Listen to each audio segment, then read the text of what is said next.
Hang on. First of all, sometimes in the beginning, now we have sound. Thank you, Mother. I mute the intro because what happens is Leah. You should just talk. As a child. Be it open. She's like, she says things. Could you just And so I started muting her. Start over. What I meant is, what I said, and if you don't read lips, you didn't understand the most breaking news that we have to bring you today. Raspberries. Is the red raspberries. And thank God that we have Mother to come in. Oh my gosh. And tell us that we have no sound because I haven't switched over to look at the comments yet. Everybody would have thought they went deaf. Okay, so what we were trying to say was, this is half a day's worth of raspberries. Red raspberries. Even Leah was like, they even smell red. They absolutely smell delicious. So, I have to tell you something about raspberries, you guys. This is the best If you have a small amount of land, yes, even if it's shady or even bad soil, raspberries grow really well, like everywhere. If you get the domesticated kind, like these kind, right, they're not prickly. Right.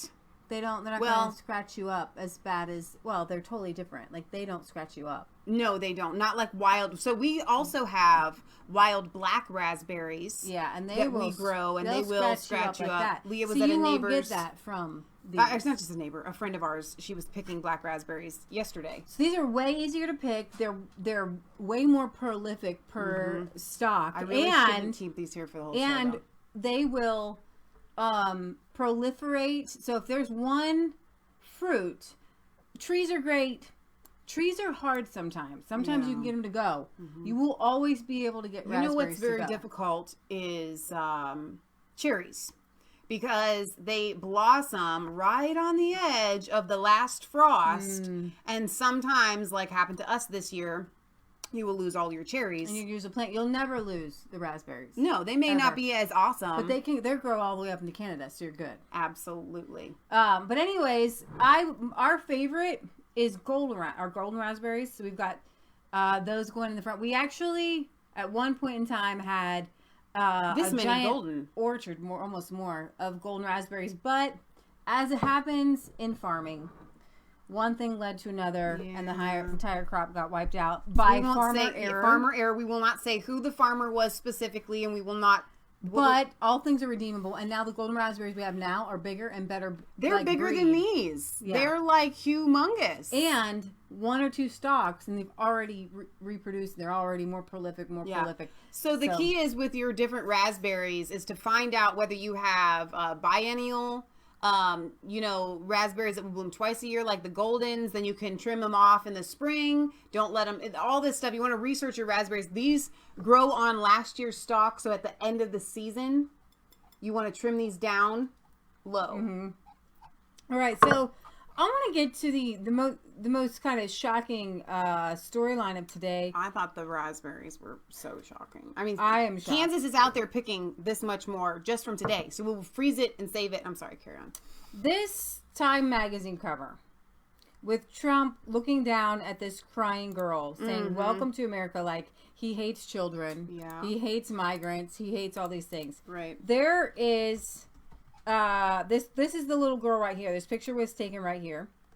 But this is like another Syrian. This is another White Helmets. It is the worst case of reporting you can do. Yeah. To literally spread a false narrative. Right. And Time magazine, as of right now, has not backed down. Wow. And said, but the feeling behind it is what we're going for. Well, the meme that we showed on Wednesday was also of the little boy behind the cage. Right. And it's literally staged. That is a literal staging of children behind like a 3x5 area where it's just a protest. That kid is not behind a cage. Okay, so get this. It's a felony to enter the United States multiple times. Illegally. Update to this article. The mother who brought this child in, first of all, was never separated from the little girl at any point. Right. Okay. So we have just used the picture of a crying child. Yes. They could have picked any crying child. Yes. And it would have been equally as fake. Exactly. So she was never separated from her mother, and her mother, is an updated part of the story, was previously deported in 2013. So you already been sent home. So she's a felon. She's a felon now. You're a felon. The Daily Mail interviewed her husband, and this is where it gets really, really insane. Yeah. Of this migrant mother of the crying girl in the now world famous photo. I'm actually glad that they used this photo. Me too. Because it totally puts their whole story on the sidelines. Mm-hmm. All right. She's Honduran. This little girl was 2. And her mother were taken into custody near the U.S.-Mexican border. The Trump administration's zero-tolerance policy for undocumented migrants calls for separation of parents and children, says John Moore. Univision tweets this out. Everybody is so upset. The top photo has been used by media activists to pummel the Trump administration for its decision to start strictly enforcing immigration laws at the border by prosecuting all illegal border crossings. So this is what happens. They didn't always prosecute all the border crossings, but what his zero tolerance policy meant was if you're crossing the border, it's considered a misdemeanor. You are going to be taken before the court and then subsequently charged with a misdemeanor and sent back. Now, everybody's upset because you're separating children from parents with this zero tolerance thing. But here's the thing. When your parent commits a crime, you get thrown in jail and your child does not get to come with you. And that's when you are an American citizen. Exactly. And you know what? I'm going to throw this out there. I'm not 100% convinced that in every situation that should happen. I think it's terrible to have the children suffer the punishment of the parents. But that is the law as it stands right now. Right. And so we have to operate within that law. Okay, so here's a picture that she posted on Facebook. The husband said his wife left him and their 3 older children for a, quote, better life in the United States. He said she was seeking, quote, political asylum, but he made no mention of any gangs or threats by the government, just that his wife wanted to live the American dream. Photographs from Facebook posted by the Daily Mail show a happy mother with her family driving a nice car. Really? However, the husband says his wife left without telling him or giving him the chance to say goodbye to their daughter. The father, the Honduran girl who became the face of the family separation crisis, has revealed that he still has not been in touch with his wife or daughter, but was happy to learn they are safe. Dennis Javier Varela Hernandez, 32, said that he had not heard from his wife, Sandra, 32. This woman obviously doesn't care about her 3 other children who she abandoned. So we are supposed to care for her and her child. When so she didn't care to be separated from her other 3 children. Sorry to talk over Leah. Sister. All right. Who was, okay, so this chick, Sandra, was with his 2-year-old daughter, Vanilla Denise, for nearly 3 weeks until he saw the image of them being apprehended in Texas. In an exclusive interview with the Daily Mail, Hernandez, who lives in Puerto Cortez, Honduras, says that he was told yesterday that his wife and child are being detained at a family residential center in Texas, but are together and are doing fine. Although this is her 2nd time in the country, so it's a felony. She should be, something should happen. You can imagine how I felt when I saw that photo of my daughter. It broke my heart. It's difficult. Sorry, I was going to bring out a Spanish accent. Hispanic, Mexican, Spanish, Mexican, Honduran, whatever. It's difficult as a father to see that, but I know now that they are not in danger. They are safe now, safer now than when they were making the journey to the border. Absolutely, they are, because the countries that they're going through they're not really safe. And America is safe. And I was thinking about this as I was picking these raspberries. Hashtag don't need Mexicans. And I'm just going to say it, y'all. Okay? I don't need slave labor. Right. I don't ever want to use slave labor. I want to use my own labor.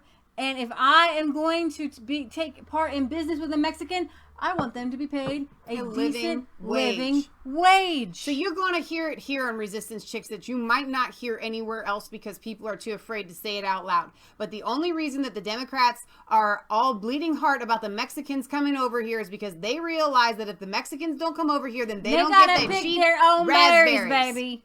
They got to pick their food. own lettuce, baby. They want cheap food. They want slave labor. And that is why they want them coming over here, in addition to the fact that they want them for their votes. Hashtag Democrats, pick your own berries or don't eat any at all. Mm-hmm. Okay, we have this thing. It's called You Pick Strawberries, You Pick Berries. People pay money to go do that stuff. We did. We paid $1.99 a pound to go pick strawberries down in Kentucky. But then you know what you got to do? Because strawberries only come in a season in certain parts of the country. You got to preserve them, and it takes effort. Right. Hashtag Democrats, can your own food. Hey, Nancy, are you in the kitchen Freeze over your a own hot food. pot canning your own strawberries that you picked yourself, or do you want that slave labor coming over to do it for you? Dear Lord in heaven. Mm-hmm. Republicans, when we say, I'm sorry, I'm not a Republican, but Republicans and the conservatives, and we're libertarian, we're not of a party, we don't lean left and right. The Republicans are just neocons. But when Republicans and conservatives, when they're advocating for strict enforcing of the border, along with that is the recognition, say no to slave labor, that we as Americans should not have any more slave labor. They're the party that says that Democrats say the Republicans want to bring our Nazis and fascists and racists. But the Democrats are still the party of slavery, which is why they still want the slaves to come over here. The Democrats, with a smile on their face, will say, but the Mexicans, they want to come over here. They want to work for nothing. They don't mind working for lower wages, and the market, they're so capitalist in this way. The market demands that the strawberries be cheap and everything be cheap. So no, the market doesn't demand that. No, okay? It doesn't. Never mind. We're just gonna go on. We're gonna continue to read here. If y'all people gonna buy slave labor products like from China, electronics, okay, but as long as I am standing and breathing, I am not gonna advocate for slave labor in my own country. Sometimes, we ain't never gonna have it. Listen. You can't help it. It's all part of the system. I buy strawberries from the store. Okay? I don't know where it came from. Right? I don't know where they're coming from. There's a biblical precedence for that. Right? If it's sacrificed to idols and you don't know. But I'm not advocating for it. I'm not pushing for it because I want to keep cheap strawberries. Right. All right. And when we can, we go to our local farmer's market and we go down to the U-Pick. When you can, you do what you can, and then you can what you can, what you can, and then you do the can. All right. He revealed that his wife had previously mentioned her wish to go to the United States for a better life, but did not tell him or any of their family members that she was planning to make the trek. He says, I didn't support it. I asked her why. Why would she want to put our little girl through that? But it was her decision at the end of the day. Was it really her decision? That's your baby. How is that her decision? See, this doesn't make any sense.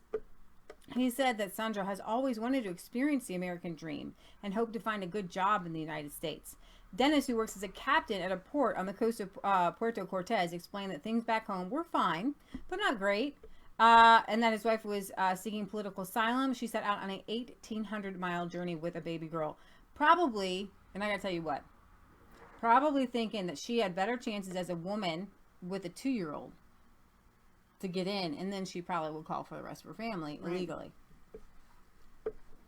So, CNN says why the Trump Time cover magazine is so powerful. No, Paul Joseph Watson says, if by powerful you mean using a completely misleading image to emotionally manipulate the American people, then yeah, I guess it's powerful propaganda. I can't believe that they're not pulling it back. Okay, now that we've heard from the father, etc. That being said, even if they did go to pull it back, it wouldn't matter because, like I say all the time here on Resistance Chicks, what the mainstream media does with these lies is they throw them out like in a courtroom when you know something isn't what you should be saying, and then you have objection, and then they say, they tell the jury to strike it from the record and dismiss it and try to forget it. You can't. So that's why they throw it out there. I want to play to you some of Paul Joseph Watson's video about the truth about separating families at the border. There's so many lies, and I have friends on Facebook, and you all do too, who are like, but the children! Yeah. Surely this means we must erase the borders. There's an audio tape of a kid crying. Let's just get rid of laws. Give me a break. If you really think the left cares about the children and not the raw lust for power, then you're an idiot. They don't care about children being separated from their parents. As soon as Trump passed an executive order stopping that exact thing, they said it wasn't good enough. Aren't you just sick of these phonies constantly trying to claim the moral high ground? Oh yeah, you really care about the children while simultaneously advocating the kidnap and rape of a child, while simultaneously encouraging people to target the children of Border Patrol agents, while simultaneously threatening Donald Trump Jr.'s 4-year-old daughter. Yeah, you really care about the children, don't you? This guy, he really cares about the children. He cares about the children so much, he called up a Republican congressman's office and threatened to kill his children. Oh, you care about the children. You care so much, you're literally trying to end a program that protects these children from sex trafficking. You care about the children so much, you're incentivizing them to make dangerous, daunting journeys where they risk rape and death. 80% of Central American girls are raped attempting to reach the US. That's what you're incentivizing. That's how much you care about the children. 10,000 of the 12,000 children are sent by their parents. Their parents chose to separate from them long before they reached America. Don't care about that, do you? Oh, but you care about the children being kept in detention cages, except when Obama did it for years, then you didn't give a shit. And we're just going to show you a few pictures of some of those scenes where these people are being held.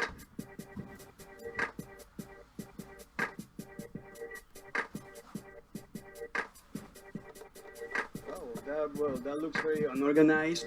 Reminds me a lot of concentration camps, honestly. It looks more like a concentration camp to me, the way the kids are being held. Are those handcuffs? I've worked in education and migration for 2 decades now, and this is fucking bullshit. What if I told you that those photos are from 2014 when Obama was president? Yeah, when families were being separated under Obama, didn't care about that, did you? They were all there in 2014 under President Obama. And my question to you, Senator Baldwin, is did you speak up against them then? You know, we played this on this issue that, you know, No, she didn't, because there was no political power to be gained from your fake outrage. Just like you didn't give a shit about Obama drone striking kids all over the world. Oh, but now you've suddenly developed a conscience. Now a Republican's in office. Gee, what a coincidence. But you really care about the children. That's why you were so outraged when Hillary Clinton said the children needed to be sent back. In southern Mexico, they should be sent back now. Well, they should be sent back. Just because your child gets across the border, that doesn't mean the child gets to stay. No, that's right. You said absolutely fuck all about it. Just like But you now said fuck Jesus all says when stuff for Obama all said the the same children. thing. Our message absolutely is don't send your children unaccompanied on trains or through a bunch of smugglers. Do not send your children to the borders.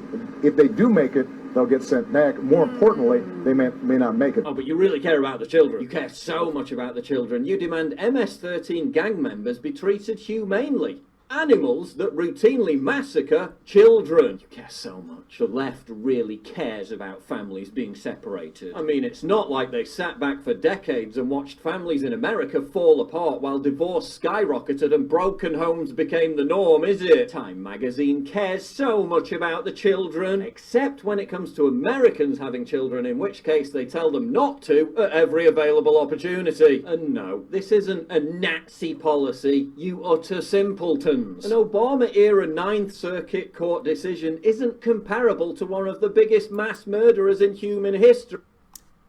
I love that he actually, you know what, I'm not even, no, Britt Baza, the package has not come yet. I was getting ready to type you, I'll just tell you.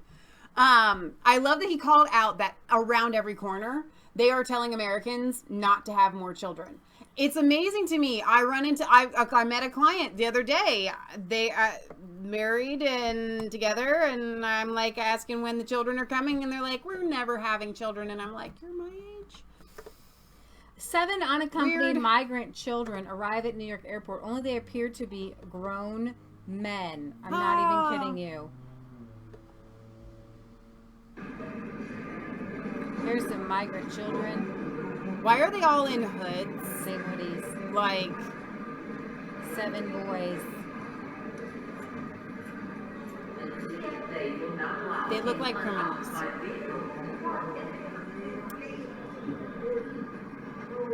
migrant children. You know, it's got to be demasculating for all these migrants and refugees to be saying that they're like under 18. Well, that's why they're wearing the hood. Somebody must have given them those hoodies. Hide your face. They'll never know that you're full grown. Yeah, it's crazy. One thing I did not cover. Majid, how do you say his last name? Let's not try. Okay. So you guys know this guy, Majid Nawaz. He is a commentator on the LBC. He's frequently on British shows, and he is an ex-Muslim extremist who you could call him moderate in that he advocates for loving Muslims and not putting them all in one box. But he also constantly is calling out extremism. So I really appreciate him for that.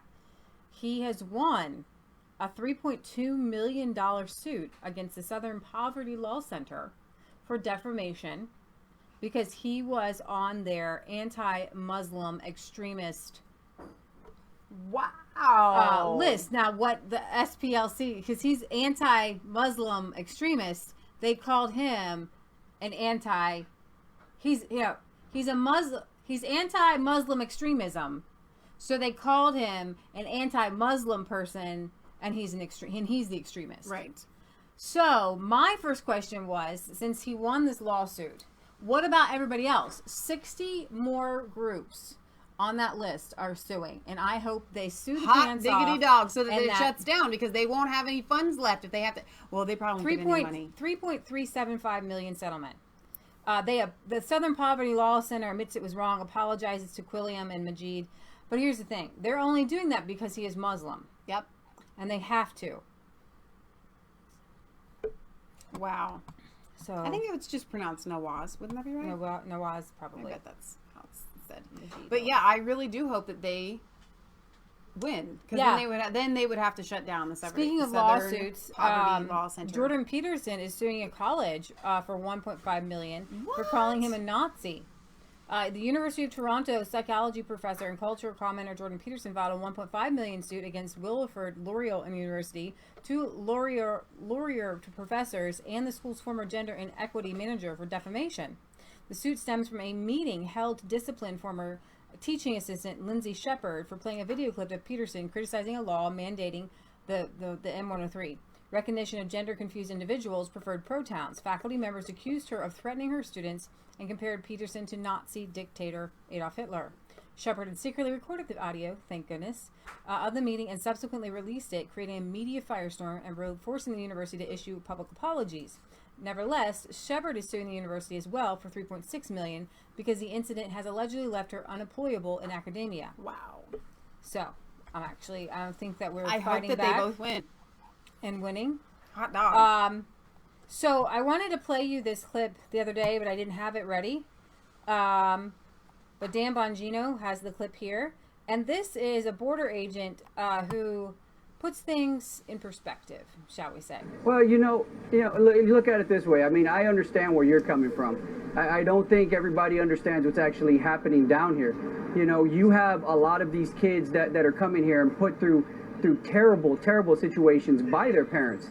They are brought over in extremely dangerous conditions in an extremely dangerous terrain, and all this can be avoided if they just go through the port of entry. There would be no crime committed by them, and they wouldn't get separated. Why they don't do this is beyond me. Right now we have this beacon of we'll leave the light on for you. You come across illegally and we'll let you into the country.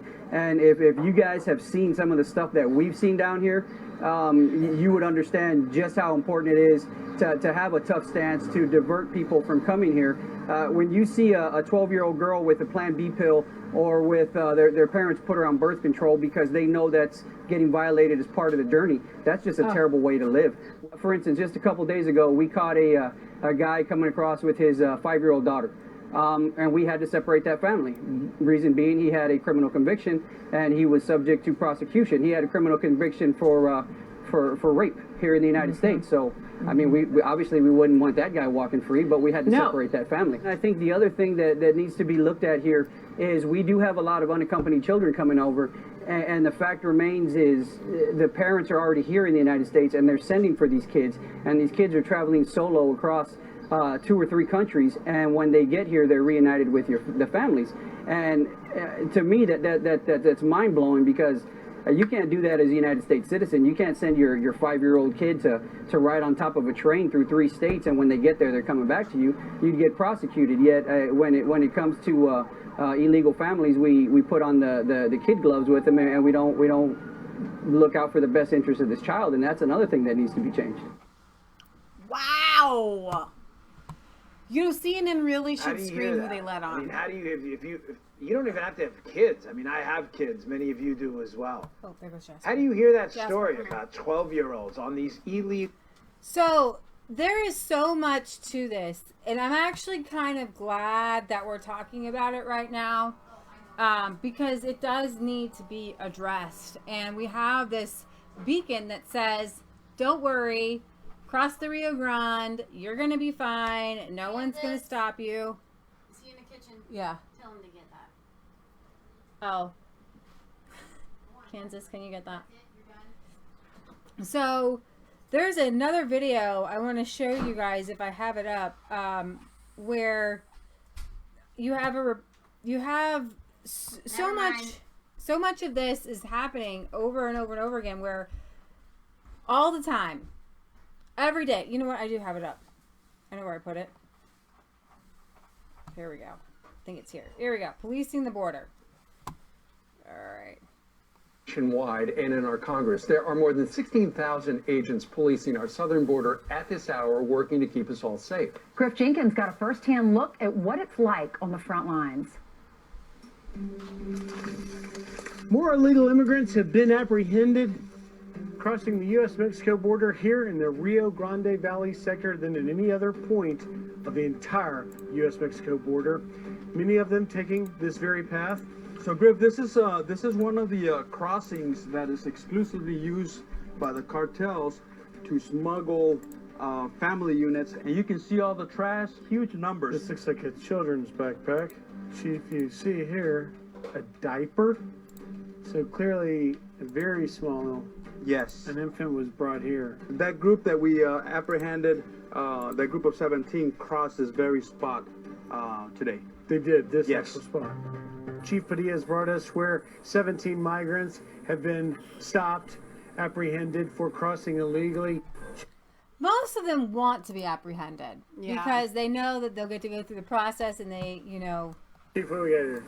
Griff, so what you have here is a group of illegal aliens, primarily composed of family units and potentially some unaccompanied children. Chief, can you ask her if she's frightened coming as an unaccompanied minor?